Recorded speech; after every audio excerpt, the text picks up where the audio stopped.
Hello दोस्तों। मैं विजीत कुमार आज आपको नावा वेंचर लिमिटेड के बारे में सारी कुछ जानकारी दूंगा। और मैंने पहले भी नावा वे ऑलरेडी 2 वीडियो बना रखी है, यहाँ पे देख सकते हैं आप। और इस वाली वीडियो में सारी जानकारी आपको एज इट इज़ मिल जाएगी। और कोई चेंजेस अभी नहीं हुई है। और आगे का जानकारी यहाँ पर इस वीडियो में प्रोवाइड किया जाएगा।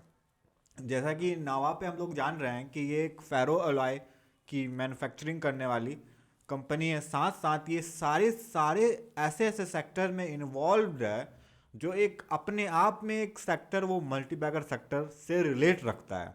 जैसे कि शुगर सेक्टर, जैसे कि हेल्थ सेक्टर, जैसे कि एनर्जी सेक्टर, जहाँ पे सरकार सरकार का मोटो रिन्यूएबल एनर्जी को लेकर हो रहा है, तो उसमें भी ये आगे जाकर काम कर सकती है। और जहाँ तक हो सके तो एनर्जी को ही एम बनाया जा रहा है कि आने वाला एनर्जी कैसे, मतलब नावा अचीव करेगा। और 20 साल का आप देखोगे ना, 20 साल का एक्सपीरियंस भी है नावा को।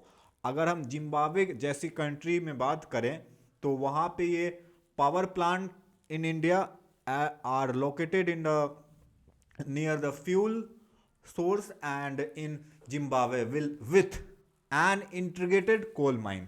कोल माइन करता है क्योंकि पावर पावर जनरेशन करने के लिए ना कोल की ज़रूरत होती है।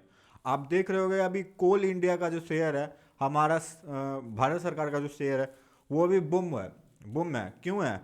क्योंकि जो एनर्जी पे अभी सरकार का बजट भी आएगा और उसमें बात भी होगी। तो एनर्जी सेक्टर हमारा यहाँ से मल्टीपैकर हो सकता है। और आप अगर आप नावा की बात करें ना, करंट मार्केट प्राइस इसकी चल रही है 465 की। और अगर हम पी इसकी देखें, इसकी अगर अभी करंट में पी देखें, करंट में पी इसकी 7.49 की है।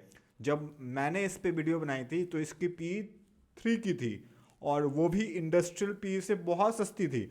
और मैंने उस समय कहा था आप लोगों से कि आप इस शेयर को अगर पिक करते हो तो यहाँ से ये मल्टीबैगर होगी, और हुई भी। क्योंकि 2x का टारगेट बहुत छोटा नहीं है दोस्तों। आपको एक साल में 2x का टारगेट ऑलमोस्ट मिल गया। क्योंकि आप देख सकते हैं हमारा जो पहला ही वीडियो नामा का, आपको एक साल पहले मैंने बनाया था, और उसके बाद 10 महीने पहले दूसरा वीडियो बनाया था, वहाँ से भी ये लगभग लगभग 100% के टारगेट अचीव कर लिए। और अभी भी स्टॉक बहुत सस्ते हैं, बहुत सस्ते। जहां मार्केट ऑल टाइम हाई चल रहा है और जहां मार्केट में करेक्शन आ रही है, इसमें नहीं आ रही है। क्यों नहीं आ रही है? क्योंकि इसमें इसमें मतलब इसके प्राइस बहुत एडजस्टेड है। अगर आप इसकी बुक वैल्यू की बात करोगे तो एज ए अपने बुक वैल्यू के पास ट्रेड हो रही है। और बुक वैल्यू के पास कोई भी अच्छे शेयर मिल रहे हो तो वहाँ आपको उस शेयर पे नज़र रखनी चाहिए और उस शेयर को पिक करनी चाहिए। अगर मैं इसकी थोड़ी सी प्रेजेंटेशन की बात कर लें तो प्रेजेंटेशन भी देखिए, मेटल सेक्टर में है, एनर्जी सेक्टर में है, माइनिंग सेक्टर में, एग्रो बिजनेस कर रही है। इसमें सरकार अपना बजट बढ़ा सकती है, इंक्रीज कर सकती है। इस बजट में अपना सरकार बजट इंक्रीज करेगी। और इमर्जिंग बिजनेस में मतलब नया नया बिजनेस को तलाश रही है दोस्तों। और उसमें देख रही है कहाँ अपॉर्चुनिटी है, जहाँ अपॉर्चुनिटी मिलेगी वहीं इन्वेस्ट करेगी। क्योंकि इसके पास पैसे की कमी नहीं है। जितनी की मार्केट साइज है ना, उतना का रिजर्व है इसके पास। 6,000 करोड़ की अगर मार्केट साइज है तो 6,000 करोड़ का ये रिजर्व भी है इसके पास। तो ऑलमोस्ट ऑलमोस्ट आपको समझोगे तो ना आप, तो ऑलमोस्ट ऑलमोस्ट फ्री में मिल रही है कंपनी आपको। और मतलब 2x का टारगेट अचीव करने के बाद भी। और ये देखोगे आप लगातार ये अपना डेट कम करते जा रही है। और अगर मैं कंसोलिडेटेड फाइनेंशियल परफॉर्मेंस की बात कर लूँ तो टोटल रेवेन्यू अगर देखेंगे तो 9% का यहाँ पे FY24 में जंप हुआ है। और इविटा मार्जिन थोड़ा सा डिक्लाइन है, यहाँ 3% का दिख रहा है। मतलब वैसा कोई फर्क नहीं पड़ेगा इस पे। और क्योंकि इस रिसेंट में थोड़ा सा देखोगे ना, थोड़ा सा ये इसमें थोड़ा सा दिक्कत आया है। और ऐसा कोई दिक्कत नहीं है मेरे हिसाब से, तो कोई दिक्कत नहीं है क्योंकि सारा चीज़ अच्छा है, पैट अच्छा है, इविटा मार्जिन अच्छी है। अगर आप हाफ ईयर पे लोगे तो। और डोमेस्टिक फाइनेंशियल परफॉर्मेंस में तो सारा इंक्रीज है। मतलब ऑलमोस्ट ऑलमोस्ट सारा ही इंक्रीज है। और हम अगर consolidated profit and loss statement की बात कर लें तो टोटल रेवेन्यू पहले साल के क्वार्टर से इस साल का इस साल के Q2 में 96 हुआ है। 96 नौ नौ 9,618 रुपये, मतलब जो भी है रुपीज़ में है या मिलियन में है, इंडियन मिलियन में है तो मिलियन में है। और सारा कुछ बढ़िया है दोस्तों। मतलब पैट आप देखोगे ना, पैट की बात कर लो, प्रॉफिट आफ्टर टैक्स, ये थोड़ा कम हो गया है, आधा हो गया है लोग दोस्तों। डोमेस्टिक प्रॉफिट एंड लॉस की अगर बात करें, डोमेस्टिक नहीं देखा जाता है। आप कॉन्सोलिडेटेड देखो, कॉन्सोलिडेटेड में ठीक है ये फिगर। कॉन्सोलिडेट में क्योंकि सारे बिजनेस जो है ना कोलैप्स करके हम लोग को समझनी चाहिए, क्योंकि बिकॉज हम लोग जो प्रॉफिट एंड लॉस स्टेटमेंट जो निकालते हैं ना, तो पूरे बिजनेसेस को कोलैप्स करके एक जगह पे देखा जाता है। और अगर आप सेगमेंट वाइज की बात कर लें कि इसका सेगमेंट शेयर कैसे बटा हुआ है, तो अगर आप 35% देखोगे ना, तो जाम्बिया में जो पावर प्लांट ये लगाई हुई है, पहले ये 35% ये फिगर हुआ करता था। अब शायद यहाँ देखने को मिल रहा है Q2 फाइनेंशियल ईयर में, तो 41 का होने जा रहा है, 41 हो गया है शायद। और 10% पहले हुआ करता था इस सेगमेंट में, मतलब इस माइनिंग वाले सेगमेंट में। माइनिंग वाला सेगमेंट जो होता है ना, ये आपको सिक्लिकल सेगमेंट होती है, क्योंकि मार्केट यहाँ पे बढ़ती है घटती है, क्योंकि जब सीज़न आता है तो इसके शेयर बढ़ेंगे, और सीजन नहीं आएगा तो फिर इसके शेयर गिरेंगे। जितने भी स्टील प्लांट हो गए, टाटा स्टील हो गए, JSW स्टील हो गए, ये आप देखोगे ना, क्योंकि स्टील एज ए सिक्लिकल होती है, इसके पास प्राइसिंग पावर नहीं होती। ये जब इसके समय आएंगे तब इसके मतलब सेल्स इंक्रीज होते हैं तो इसको रेवेन्यू यानी इसको प्रॉफिट मिलता है, और अगर सेल्स डिक्रीज होंगे तो इसके रेवेन्यू डिक्रीज होंगे। और अगर हम इसकी मतलब JSW और टाटा स्टील की अगर बात कर लें, तो दोनों दोनों ऑलमोस्ट टॉप कंपनी है, और दोनों जब प्रॉफिट बढ़ेगी स्टील इंडस्ट्री में, तो ये भी इंडस्ट्री बूम करती है। लेकिन ये जो इंडस्ट्री होती है सिक्लिकल होती है, इसके मतलब कुछ ही समय होते हैं इसको लेने के और देने के मैं इसलिए बोल रहा हूँ कि इसे होल्ड नहीं किया जा सकता। मतलब जो लोग टाटा प्रेमी हैं वो लोग होल्ड कर सकते हैं, बट एज ए प्रॉफिट अगर आप इन्वेस्टर हो, as a long term short term, तो भी आप सिक्लिकल जैसे सेक्टर में मेरे हिसाब से रहना सही नहीं है। बिकॉज बहुत समय दोगे तो आपको पैसे बनेंगे, पैसे बनी जाएंगे, क्योंकि आप बहुत समय दोगे तो। लेकिन अगर आप इंटेलिजेंट इन्वेस्टर हो तो टॉप नॉच अप्रोच फॉलो करोगे, और जहाँ पे नीचे में लोगे ऊपर में दोगे। नावा की बात कर लें तो नावा आपका एक पोर्टफोलियो ये बन सकता है, और आपके पोर्टफोलियो में होगा ही, जैसा कि मेरे कमेंट में भी बहुत सारे लोगों ने कमेंट किया था। और जैसा कि आप देख सकते हैं, इस वीडियो को अगर मैं स्टार्ट करूं थोड़ा सा, पावर यानी एनर्जी सेक्टर में मैंने है। इस वीडियो में सारी जानकारी आपसे साझा किया था, और देख सकते हैं यहाँ पे बहुत सारे कमेंट आए थे। बहुत लोगों ने मुझसे पूछा था, जैसे रिसेंट में 1 साल पहले ये बंदे ये भाई साहब 260 रुपये में 30 शेयर खरीदे हैं, तो इसके ऑलमोस्ट 100% टारगेट तो अचीव हो ही गए होंगे। और 260 रुपये में लिए हैं, बताओ। मैंने 144 रुपये में, आप चेक करोगे, 144 रुपये में मैंने बताई थी, तब भी इसके टारगेट अचीव हो गया। और अभी भी ये अपने प्राइस 1% हाई पे ही चल रहा है, और इतने ज़्यादा रिटर्न देने के बाद कोई भी स्टॉक्स थोड़ा सा होता है।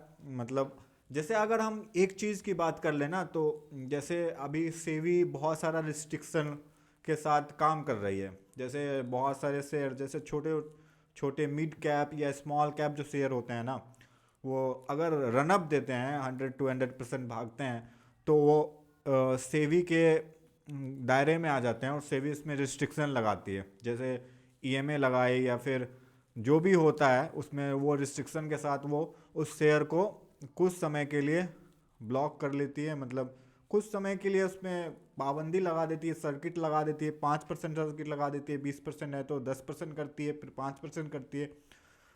वो फिर उसके कारण कि उसके जो वॉलेटिलिटी हैं थोड़े कंट्रोल में आए, ऐसा करना सही है दोस्तों, क्योंकि हमारा रिटेल इन्वेस्टर बढ़ते हुए शेयर को और ये चीज़ जो है, ये चीज़ जो प्राइवेट कंपनी के साथ की जाती है लेकिन गवर्नमेंट कंपनी के साथ नहीं की जाती है, ये थोड़ी हमें गलत लगी, क्योंकि गवर्नमेंट कंपनी के साथ भी होनी चाहिए ये चीज़। और लीडिंग बिजनेस, जैसे हम नावा की बात करें, लीडिंग बिजनेस में है ये। जैसे फेरो अलॉय देख सकते हैं, एनर्जी देख सकते हैं, लेकिन सेगमेंट वाइज जहाँ पे इसको प्रॉफिट ज़्यादा मिल रही है वहीं पे ये निवेश करना चाहती है। और कोल माइनिंग एज ए, फिर हमारा मल्टीपैकर सेक्टर है ये। एनर्जी सेक्टर यहाँ पे देख सकते हैं 5 पावर प्लांट इंस्टॉल कर चुकी है, जो कि 434 मेगावाट स्प्रेड करती है, तेलंगाना, उड़ीसा, आंध्र प्रदेश सभी जगह प्रोवाइड कर रही है। एंड अगर हम देख लें कि इसमें स्ट्रेटेजिक लोकेटेड ये थर्मल पावर प्लांट भी टू कोल माइनिंग कर रही है। और जाम्बिया में देख लें तो जाम्बिया में भी इनके integral thermal power plant install किए 300 मेगावाट कैपेसिटी के साथ। तो अगर हम फेरो एलॉय की बात कर लें, जो कि अगेन हमारा मल्टीपैकर सेक्टर है और लीडिंग मैन्युफैक्चरिंग कर रही है ये, मैग्नीशियम और क्रोमियम एमजी और सीआर की मैन्युफैक्चरिंग यूनिट होती है। और जैसा कि हम अगर हेल्थ केयर में देख लें, हेल्थ केयर में ये रिसेंट में शायद लो कैपेक्स की थी, और light business model offering good growth profit potential है ये, क्योंकि ये अगेन मल्टीपैकर सेक्टर है। हेल्थ केयर सेगमेंट ही हमारा मल्टीपैकर सेक्टर है। आप हेल्थ केयर के कोई भी अच्छे शेयर को अगर पिक करके लॉन्ग टर्म के साथ बने रहते हैं तो उसमें भी आप अच्छा प्रॉफिट कमा सकते हैं। केएमसी स्पेशलिस्ट जो एक हेल्थ केयर सेगमेंट में एक छोटी कंपनी है, मिड कैप या स्मॉल कैप सेगमेंट से आती है, केएमसी स्पेशलिस्ट, वो भी एक ज़बरदस्त कंपनी है दोस्तों। मेरे वॉच लिस्ट में बहुत दिन से था, लेकिन बट उस पर मैं वीडियो नहीं ला पाया। तो कोल माइनिंग क्या है? कोल माइनिंग है जिम्बाब्वे। देखिए, कोल माइनिंग जो सेगमेंट में है ऑपरेट करती है जिम्बाब्वे में, लार्जेस्ट कोल माइनिंग है, ये सबसे बड़ी कंपनी है कोल माइनिंग की। ये ये जो इसकी ये आप थोड़ा सा इनको थोड़ा समझें तो कंपनी का कैसे कैसे परफॉर्मेंस हुआ है, ये चार्ट को आप देख सकते हैं। और इसके पीडीएफ भी आप डाउनलोड कर सकते हैं। ऐसे आप वहाँ पे इसके वेबसाइट में जाओगे ना, navalimited.com, तो आप वहाँ उस पे आपको इसमें सारे वीडियो मिल जाएंगे। अशोक चेयरमैन है, डी अशोक, एमबीए किए हैं ये यूएसए से, और 37 ईयर का एक्सपीरियंस है उसको, जिस फील्ड में ये काम कर रहे हैं। डाइवर्सिफाई बिजनेस है, कॉग्लोमरेट ये बिजनेस कर रहे हैं, क्योंकि सारा अभी नावा ये अपने बिजनेस सेगमेंट को अगर अलग करना चाहे ना तो एक शेयर के बदले आपको 5-6 शेयर मिल सकते हैं, क्योंकि बहुत सारे सेगमेंट में, एनर्जी सेगमेंट जैसा फेरोलॉय, हेल्थ केयर, ये सारे सेगमेंट में सारे शेयर हमको तो लगते हैं मल्टीबैगर, और लगते ही नहीं हैं ये। और इसके परफॉर्मेंस भी हमें यही बता रहे हैं कि ये मल्टीबैगर सेगमेंट से रिलेटेड रखते हैं। और बहुत सारी चीज़ें थी, और इस पे मैं फिर से एक वीडियो लाऊंगा जिसमें मैं सारे कुछ अपने इसके शेयर प्राइस से रिलेटेड बात करूंगा, और इसके टारगेट भी हम लोग डिसाइड करेंगे वहाँ पे। और हम लोग फिर डिसाइड करेंगे उस टारगेट को कहाँ तक अचीव करनी चाहिए, और फिर उसके बाद उस टारगेट को अचीव होने के बाद फिर हम नेक्स्ट टारगेट देंगे। आप देखते हो ना, कभी रिपोर्ट निकलती है, या फिर कोई भी रिपोर्ट निकलती है, डाउन साइड रिपोर्ट निकलती है, लॉन्ग साइड रिपोर्ट निकलती है, मतलब उसको रिपोर्ट को देखकर कोई लोग, बहुत सारे लोग, कोई लोग नहीं, बहुत सारे लोग मोटिवेट हो जाते हैं और उस शेयर के पीछे भागने लगते हैं। बट ऐसा नहीं होता है दोस्तों, क्योंकि जो भी रिपोर्ट निकलती है वो सेल साइड रिकमेंडेशन होती है। क्योंकि अगर कोई भी पब्लिक के सामने रिकमेंडेशन किया जा रहा है तो पब्लिक सेल साइड रिकमेंडेशन होती है, चाहे वो बाइस साइड के लिए कॉल हो या सेल साइड कॉल हो, दोनों सेल साइड कॉल होती है।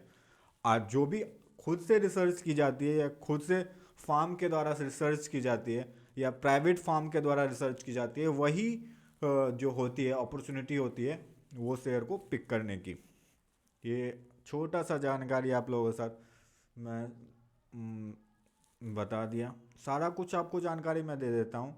और यहाँ आप देखोगे ना, सारा जानकारी कोल माइनिंग का, ये प्लांट व्लांट बहुत ज़बरदस्त कंपनी है दोस्तों। मैंने इसमें प्रॉफिट बुक कर लिया है, लेकिन बहुत ज़बरदस्त कंपनी है दोस्तों, बहुत ज़बरदस्त। फिर मैं सोच रहा हूँ कि मैं क्यों किया, मतलब मुझे नहीं करनी थी, लेकिन बट लोगों की अपनी अपनी कुछ ज़रूरतें होती हैं, उसके हिसाब से लोग काम करते हैं। बट स्टिल मैं सारे प्रॉफिट बुक नहीं किया हूँ, बट मैं ऑलमोस्ट प्रॉफिट बुक कर लिया हूँ। ये हमारा वेबसाइट है stockphobia.com। अगर आप यहाँ पे आते हैं होम पेज में आपको ये दिख जाती है सारी कुछ, यहाँ पे इंफॉर्मेशन साझा होती है। लेटेस्ट न्यूज़ में आते हो तो यहाँ पे न्यूज़ मिलती है आपको। और यहाँ पे आओगे डेली स्टॉक एनालिसिस में, तो यहाँ पे भी एक से एक स्टॉक्स आपको सजेस्ट किया जाता है। और सजेस्ट क्या नहीं किया जाता, मतलब बताया जाता है एक उसके बारे में जो भी कुछ इन्फॉर्मेशन होती है। और अगर आप प्राइवेसी यहाँ देखोगे, प्राइवेसी पॉलिसी भी है, तो कॉन्टेक्ट अस में भी जाओगे तो यहाँ पे आप इसको फिलअप करके हमसे सारी जानकारी आप साझा कर सकते हैं। और कमेंट भी आप कर सकते हैं, हमारे चैनल पे आओगे तो हम कमेंट भी आप कर सकते हैं। ठीक है दोस्तों, चलता हूँ। अगर आपने हमारा चैनल अभी तक सब्सक्राइब नहीं किया है, देख सकते हैं आप 603 सब्सक्राइबर हो गया, 603 हो गया। जल्दी से जल्दी हमारे सब्सक्राइब करिए और सब्सक्राइब इंक्रीज़ करवाइए। हम चाहते हैं कि हमारा सब्सक्राइब 1000 के पार हो, ताकि हम आपके लिए और भी अच्छे से रिसर्च करके वीडियो बना सकें और मोटिवेट हो सकें। ठीक है, बिकॉज काम तो ऐसे चलती रहेगी, शेयर मार्केट हैं, ऊपर नीचे होते रहेंगे। बट हमें क्या करनी है, रिसर्च करनी है और अच्छे शेयर के साथ बने रहना है और अच्छे रिटर्न बनाना है। अगर आप इधर उधर भागोगे तो आपको अच्छे रिटर्न नहीं मिलेंगे, बिकॉज अभी आप अच्छे शेयर पिक कर लोगे, फिर आप इसको बेच कर अगर आप किसी और शेयर को पिक करोगे तो जो आप यहाँ से अचीव किए हो गेन, वहाँ लूज़ कर दोगे। लेकिन आप अच्छे शेयर अगर पिक किए हो स्टार्टिंग में ही, तो फिर अगेन आप उसके साथ बने रह सकते हैं। फंडामेंटल चेक कर सकते हैं क्या वो शेयर ओवर वैल्यूड तो नहीं हो रही। ओवर वैल्यूड हो रही है तो कुछ टाइम के लिए आप उससे निकल सकते हैं। फिर जब आपको लगे रिसर्च करके कि नहीं, आगे इसके क्वार्टरली रिजल्ट प्रॉफिट आने वाले हैं, ये फिर से अंडर वैल्यूड हो जाएगी, तो आप उसके साथ बने रह सकते हैं। सारा कुछ जानकारी आप कर सकते हैं। और इस चैनल पे बहुत सारे वीडियो आएंगे, बहुत सारे वीडियो बनेंगे। अभी तो हमारा चैनल स्टार्ट ही हो रहा है। दोस्तों सब्सक्राइब कर लीजिए और फिर मिलते हैं दूसरे वीडियो में। और फिर मैं नावा पे वीडियो लाऊंगा, और नावा पे अब हमारा रिसर्च चलते रहेगा, क्योंकि नावा नावा बनने वाला है। एक फिर यहाँ से ये 100x 200x आराम से जाएगा दोस्तों। 200x का हमारा यहाँ से टारगेट है दोस्तों।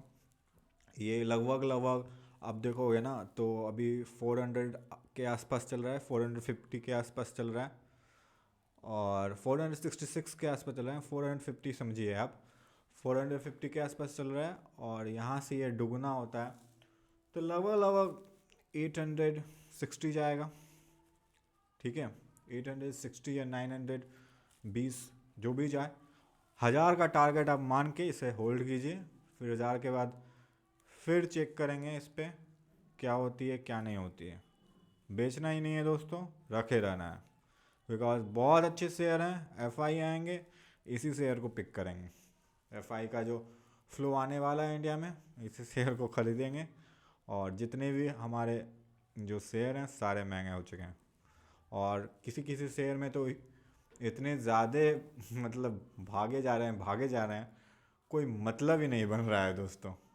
क्यों भागे जा रहे हैं समझ भी नहीं आ रहा। मतलब कुछ होंगे, कुछ लॉजिक होंगे, कुछ मार्केट कंडीशन होगा। मार्केट देखो, अब जब गिरेंगे ना वो सब स्टॉक भी बहुत गिरेंगे, जो भागे जा रहे हैं, ठीक है, फंडामेंटल भी उसको सस्टेन नहीं करेंगे, आगे जाके वो गिरेंगे। अगर फंडामेंटल सस्टेन करेंगे तो वो नहीं गिरेंगे। ठीक है दोस्तों, चलता हूँ, बाय बाय।